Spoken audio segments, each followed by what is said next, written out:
കൂട്ടുകാരെ, എല്ലാവർക്കും നമസ്കാരം. പഠനത്തിന് ഒരു പ്ലാനിങ് വേണം. പരീക്ഷ അടുത്ത ഈ സമയത്ത് ആ പ്ലാനിങ്ങിന് വളരെയധികം പ്രാധാന്യമുണ്ട്. പ്ലാൻ ചെയ്ത് പഠിച്ചാൽ മാത്രമേ നാം ഉദ്ദേശിക്കുന്ന ഫലം കിട്ടുകയുള്ളൂ.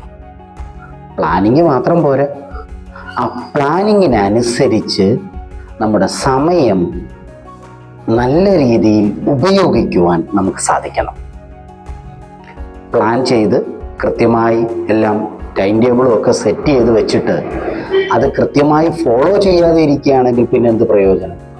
അപ്പോൾ ഫസ്റ്റ്ലി നമുക്ക് വേണം നല്ലൊരു പ്ലാനിങ്. ഞാൻ ഇന്ന വിഷയം പഠിക്കുന്നു, ആ വിഷയം ഞാൻ ഇത്ര നേരം പഠിക്കുന്നു, ആ പഠിക്കുന്നത് എനിക്ക് പ്രയോജനപ്പെടണം എന്നുള്ളൊരു ചിന്തയും ഉണ്ടാകണം. അങ്ങനെ ആ ചിന്ത ഉണ്ടായാൽ മാത്രമേ നമുക്ക് പ്ലാനിങ്ങിനനുസരിച്ച് മുന്നോട്ട് പോകാൻ സാധിക്കുകയുള്ളൂ. അപ്പോൾ പ്ലാനിങ് വേണം.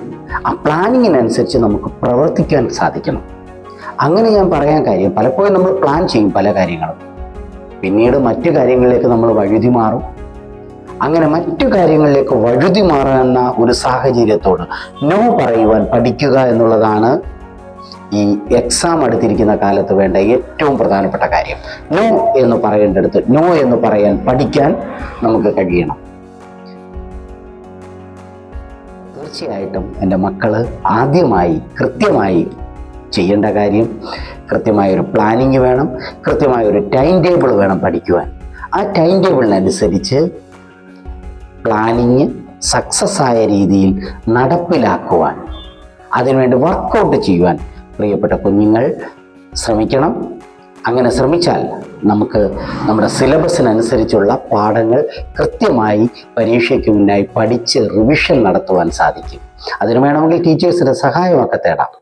തീർച്ചയായും നല്ല ഒരു പരീക്ഷ, വിജയം ലഭിക്കുന്ന, ഉന്നത വിജയം ലഭിക്കുന്ന ഒരു പരീക്ഷ നമുക്കുണ്ടാകട്ടെ എന്ന് സ്നേഹപൂർവ്വം ആശംസിക്കുന്നു. നന്ദി. അടുത്തൊരു വീഡിയോയുമായി അടുത്ത ദിവസം കാണാം.